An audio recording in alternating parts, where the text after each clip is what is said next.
আসসালামু আলাইকুম। আজকে কথা বলবো আমার জানকে নিয়ে।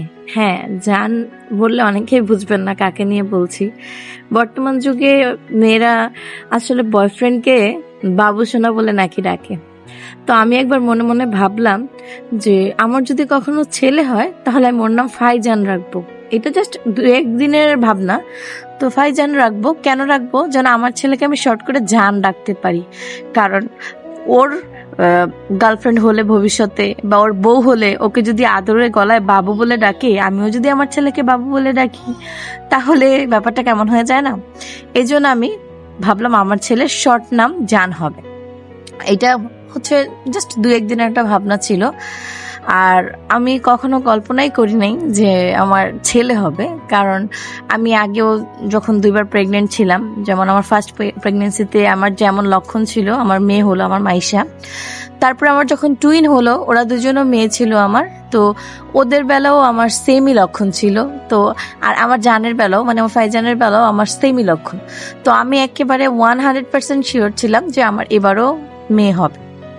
তো সবকিছু এভাবে চলতেছে। আলট্রা করলাম, আলট্রা করার পরে যখন ডাক্তারকে জিজ্ঞেস করলাম যে কি বাবু, ডাক্তার বলতে চাইলেন না। পরে আমাকে জিজ্ঞেস করলেন আপনার কি আগে কি বাবু আছে? আমি বললাম আমার মেয়ে আছে। আর আমি এবার মেয়ে হলেও খুশি। অনেকে মানে অনেক ডাক্তাররা মনে করে আগে মেয়ে আছে, এবার ছেলের আশায় বাবু নিয়েছে। কিন্তু আমার আসলে ছেলের চাইতে সবসময় মেয়েই ভালো লাগতো, আমার হাজবেন্ডের মেয়ে পছন্দ। তো আমি বললাম আমি মেয়ে হলে ডাবল খুশি। ডাক্তার বললো মনে হচ্ছে মেয়ে। তো তাতে কি হলো যে আমার 100%-এর যেই মানে ইয়াটা ছিল যে হ্যাঁ আমার মেয়েই হবে, সেটা আমার আরো বেড়ে গেল যে হ্যাঁ আমার মেয়েই হবে। তো এমন আমার হচ্ছে ফাইজান যখন আর কি ডেলিভারি হবে যেই দিন, আমার ওদিন এমনি আমি অসুস্থ একটু ফিল করতেছিলাম। তো আমার খালাতো বোন আসছে বেড়াতে, ও বলছে আপু তুমি যাও যাও, তুমি যাও, যদি এরকম কিছু হয় তাহলে আমি বাবু দেখে যাইতে পারবো। তো এই জন্য আর কি হসপিটালে গেলাম। যাওয়ার পরে ডাক্তারের সাথে কথা টথা বলে যে উনি সিজারের সিদ্ধান্ত দিল যে হ্যাঁ সিজার করতে পারবো আজকে। কিন্তু দুর্ভাগ্যবশত আমার খালাতো বোনই ওই দিন হচ্ছে ওর ফ্লাইটের টিকিট কাটা হয়ে গেছে, ওর হাজবেন্ড কেটে ফেলছে, ও চলে গেছে, ও আর দেখে যেতে পারে নাই। তো যখন আমাকে ওটিতে নিল, আমি অনেক নার্ভাস, কান্নাকাটি করতেছিলাম। তো যখন হচ্ছে আমার জান আসলো, তখন আর কি ধাত্রী ধাত্রী না আসলে ওই যে নার্স নার্স আর কি ওকে ধরে, মনে হয় উনি ওই পাশ থেকে ধরতেছিল যেহেতু বাবু সিজার হয়েছে। তো উনি বলতেছে যে আপনার আগে বাচ্চা কি? আমি বললাম মেয়ে। পরে বলছে আলহামদুলিল্লাহ এবার তো আপনার ছেলে হয়েছে। এটা বলার সাথে সাথে ডাক্তার সম্ভবত ওই যে নারটা কেটে দিছে, ওর সাথে আমার যে নারের কানেকশনটা ছিল ওটা কেটে দিছে, ওটার একটু পানি বা কিছু একটা আমার চেহারা ছিটে আসছে। মানে আমি এত পরিমাণে সারপ্রাইজ হয়েছি যে এটা আল্লাহ তাআলা ভালো জানে। আমি কল্পনাও করি নাই কখনো যে আমার ছেলে আসতেছে বা আমার ছেলে হবে। আমি শুরু থেকেই ভাবছি যে আমার মেয়ে হবে, আমার ওরকম কোনো লক্ষণ ছিল না। মানে মানুষরা যা যা বলে যে এই লক্ষণগুলো ছেলের ক্ষেত্রে বা মেয়ের ক্ষেত্রে। তো এই হচ্ছে আমি সারপ্রাইজ হয়েছি যে আমার জান আসছে। আলহামদুলিল্লাহ। এর মধ্যে ভাবি জিজ্ঞেস করতেছে তুমি না একবার বলছিলা যে তোমার ছেলে হইলে যেন কি একটা নাম রাখবা? তা আমি বলতেছি যে ফাইজান। পরে বলতেছে তাইলে ফাইজানই ডাকি। এই তো এইভাবে আর কি ওর নাম ঠিক করা, এইভাবেই আমার ছেলে আসলো। আলহামদুলিল্লাহ আলহামদুলিল্লাহ মাশাআল্লাহ। আমার ছেলে সবার অনেক আদরে, সবার অনেক আদর পায়, যতটুকু পাওয়া যায় সবাই অনেক আদর করে। আর আসলে ছেলে বা মেয়ে সবকিছুই ভালো লাগে, কিন্তু আমি মেয়ে পছন্দ করতাম, কিন্তু আমার জান আসার পরে থেকে এখন আমার ছেলেও ভালো লাগে। যদিও একটু দুষ্টু, অনেক দুষ্টুমি করে। যাই হোক, অনেক গল্প বললাম। এগুলো আমার জানের প্রথম জুতা। আর এই জার্সিটা আমি ওর বাবার জার্সি কেটে বানাইছি। আলহামদুলিল্লাহ ও প্রথম 3-4 মাস খুবই সুস্থ ছিল, অনেক ভালো ছিল। তারপরে থেকেই অসুখ অসুখ অসুখ লেগেই থাকে, এই জন্য শরীর স্বাস্থ্য ওরকম ভাবে হয় না। এটা আমার আফসোস নাই, আল্লাহ সুস্থ রাখুক, এটাই আল্লাহর কাছে চাই। আলহামদুলিল্লাহ আলহামদুলিল্লাহ। সবাই আমার জানের জন্য দোয়া করবেন। দেখতে দেখতে আসলে 1 বছর হয়ে গেছে। এখানে আমি ওর কিছু কিছু ফটোশুট করছি। ফটোশুটের ক্রেডিট আসলে আমার না, এগুলো আমার ভাবির বোনের। ওকে এই ক্রেডিট ওরে দিতেই হবে, কারণ এগুলো ওর অনুপ্রেরণায় যে কটা করা গেছে সে কটাই করছি। আসলে সব মাসের ফটোশুট করা হয় নাই। আর এটা 4 মাসে পড়ার পরে হয়েছে অসুখ প্রথম। তো সেই ওষুধগুলো দিয়েই, আসলে মেডিসিনগুলো দিয়েই আমি ফটোশুট করছিলাম। তো এই তো এটা হচ্ছে বাবা অফিস থেকে বেস্ট এমপ্লয় পাইছিল অ্যাওয়ার্ড, সেটা দিয়ে ছবি তুলছে ভাই বোন।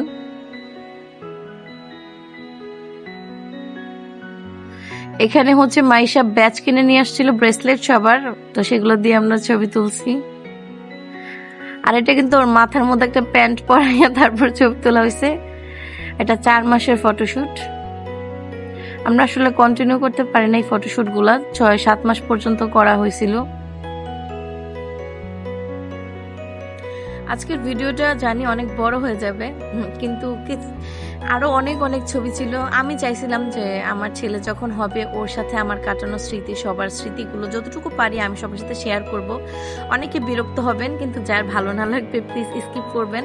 আর অবশ্যই ভিডিওটা কারো সামনে গেলে আমার জানের জন্য মন খুলে দোয়া করে দিবেন, কারণ আমার জান অনেক বেশি অসুস্থ হয়। সবাই দোয়া করবেন যেন আল্লাহ তাআলা ওকে সুস্থ রাখে, ভালো রাখে, এই দোয়া করবেন। আর অবশ্যই ভালো মানুষ হয়ে যেন বড় হতে পারে সেই দোয়া করবেন। কারণ আমার হাজবেন্ড ছেলেটা একটু কম পছন্দ করতো বরাবরই, কারণ ও বলতো যে ছেলে মানুষ করা খুব কষ্টের, কিন্তু ছেলে মানে বড় হলে তোমার কথা শুনবে বা বাধ্যবাধকতা হবে সেরকম হয় না। এটা কিন্তু জান ওর নানার সাথে অভিমান করে কান্না করছিল। তো এই জন্য ও আর কি ছেলে একটু কম পছন্দ করে, যে ছেলে মানুষ এরকম হয় যে ওর পেছনে তোমার সারাক্ষণ দৌড়াইতে হবে, কার সাথে মিশতেছে কার সাথে করতেছে। মেয়ে হলে ঘরে থাকবে, সেক্ষেত্রে ভালো হয়। এই জন্য একটু ছেলে কম পছন্দ করতো। তারপরেও আলহামদুলিল্লাহ আমাদের জান হওয়ার পর অনেক খুশি হয়েছে। তো এই তো অনেকে জানরে দেখে মনে করে যে ও মেয়ে, আসলে মেয়ে না, মাইশার মতো, মানে আমার মেয়ের মতোই ওর ফেস কাটিং। তো এই তো। আর এই চুড়িগুলোর রহস্য আছে। চুড়িগুলোর রহস্য হচ্ছে আমার মানে মনে চাইতো যে বাচ্চা হবে, হাতগুলো বেলুন বেলুনের মতো হবে, 2 হাতে চুড়ির মতো পরবে, দেখতে ভালো লাগবে। এই জন্য আমার বড় ভাবির মা এটা গিফট করেছে, আমার মা ওই তো পরে আছে এখনো, কারণ যেহেতু ওইভাবে শরীর স্বাস্থ্য হয় নাই, এই জন্য এখনো ওগুলো হাত থেকে খোলা হয় নাই। এই তো। আর এখানে হচ্ছে আমার জানের আকিকার খাসি, মানে ছাগল কেনা হয়েছিল। ওর 4 মাস পরার পরে ওর আকিকা দিয়েছিলাম। আর আমি নিয়ত করেছিলাম যে ওর আকিকা দেয়া যেদিন দিব তার পরের দিন ওর চুল কাটবো। এগুলো কিন্তু ওর জন্মের চুলই ছিল। আকিকার পরে আমরা চুলগুলো কেটে ফেলেছি। আর এই তো ওর আকিকার দিন। আসলে আকিকার দিনে তেমন ছবি তোলা হয় নাই, সবাই খুব ব্যস্ত ছিল, ওই জন্য ছবি খুবই কম তোলা হয়েছে। আর এখানে আমার বড় ভাইয়ের ছেলে হয়েছে, তো দুজনকে একসাথে বসে ইয়ে করেছে। আর ও সবসময় খেলা দেখে, ওর বাবার সাথে মামার সাথে খেলা দেখতে অনেক বেশি পছন্দ করে, ছেলে মানুষ বলে কথা। আর এটা আমার জানের 5 মাসের ফটোশুট। এটা আমি একা একাই করেছিলাম ঘরে, শুক্রবার ছিল, তো আমি ভাবলাম যে একটু ছবি তুলে রাখি। এগুলো হচ্ছে বিজয় দিবসের ছবি। অনেক ছবি আছে, এত ছবি আপলোড করলে 1 ঘন্টার উপরে পার হয়ে যেত ভিডিও। আমি যেহেতু শর্ট ভিডিও ছাড়ি, এই জন্য সবগুলো ছাড়া হয় নাই, টুকিটাকি যেটা সামনে পেয়েছি ওটাই সিলেক্ট করে ছেড়েছি।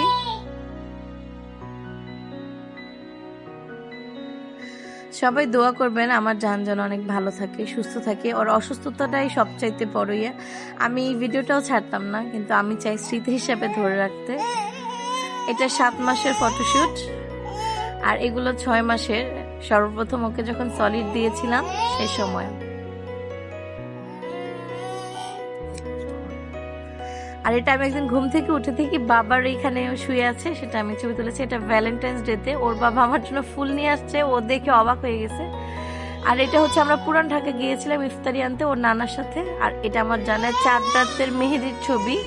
প্রথম ঈদ ঘুমাইছিল এমন ভাবে, আমি ভালো মতো দিয়ে দিতে পারিনি। এটা ঈদের দিনের সকাল।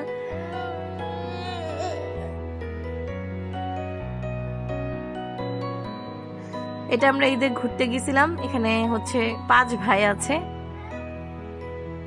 আমার বড় ভাইয়ের 3 ছেলে, ছোট ভাইয়ের 1জন, আমার 1জন।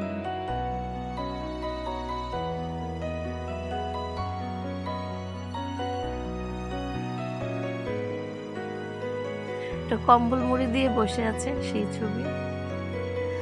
আর এটাই হচ্ছে আমরা ঈদে ঘুরতে গিয়েছিলাম বাহিরে, যেখানে থেকে আসার পরেই মূলত আমার জানার হাম হইলো। হাম কত মহামারী আপনারা তো জানেনই, মানে এমন কষ্ট আল্লাহ তাআলা কোনো বাবুকে না দেখ। হাম যে কতটা মহামারী হয়েছে এটা রিকভারের পরে। আর আমরা ঘুরতেও যাইনি এরকম ভাবে ঈদে। তো যখন একটু ভালো হয়েছে তখন আমরা এই যে নরসিংদীতে গিয়েছিলাম, তখনকার এই ইয়াগুলো। আর এটা হচ্ছে আমার জানের যখন হালকা হালকা দাঁত বের হয়েছে তখনের ছবি। আর এটা হচ্ছে আমরা আমার বড় ভাই বাহির থেকে আসার পরে আমরা ঘুরতে গিয়েছিলাম, সেখানের ছবি। সে মেনু সিলেক্ট করে দিচ্ছে সে কি খাবে, যদিও খাইতে পারে না। এই তো, সবাই দোয়া করবেন আমার জানের জন্য। আল্লাহ হাফেজ।